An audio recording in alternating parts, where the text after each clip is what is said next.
So ito pala yung kakaibang nilalang guys na nakita ko ngayong hapon. So yan, so habang binibiyak ko itong kahoy, so ito yung nakita ko. So comment kayo dyan guys kung ano ito. Ayan o. Tingnan nyo ang kanyang ulo. Ano, paano kayo siya nakapasok dito? Ayan siya, ang tigas ng katawan niya. Ayan. Ano kaya yan? Ayan o. So hindi natin hawakan guys, baka delikado itong klase. Ayan o. Guys, tingnan nyo ang ulo. Ayan o. Ano kaya yan? Ayan o. Ito yung kanyang ngipin guys. O grabe o. Ayan o. Ano kayang klase yan? Ayan o. Ang laki niya o. Ayan so guys. Makain kaya ito o ano kayang klase ito?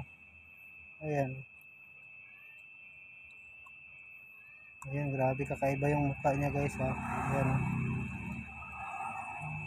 Ayan siya. So dito siya galing. Saka ang ano niya, ang taba ng kanyang katawan. Ano kayang kinakain? Ayan o. Ayan. Tingnan nyo guys.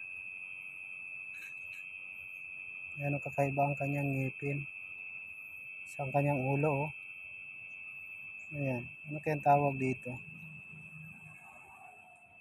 Ayan siya, ang haba ng katawan niya o. Ayan. Ayan siya guys. Ano kaya yan? Saka dito naman sa kanyang buntot o. Ayan o. Grabe ang talas ng ngipin nito guys. Ayan o. Ayan, pumasok siya sa kahoy. Ayan o.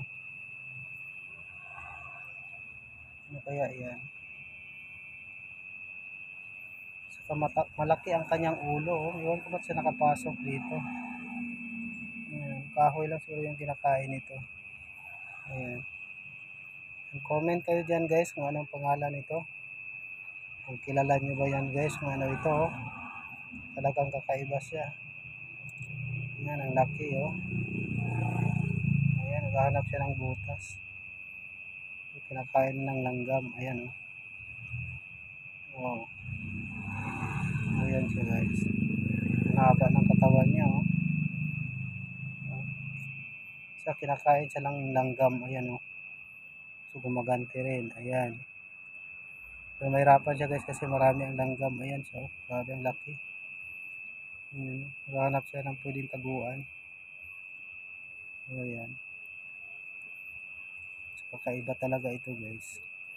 First time ko nakakita ng ganito. Ayan. Ang laki niya o. Ayan. So naghahanap siya ng butas.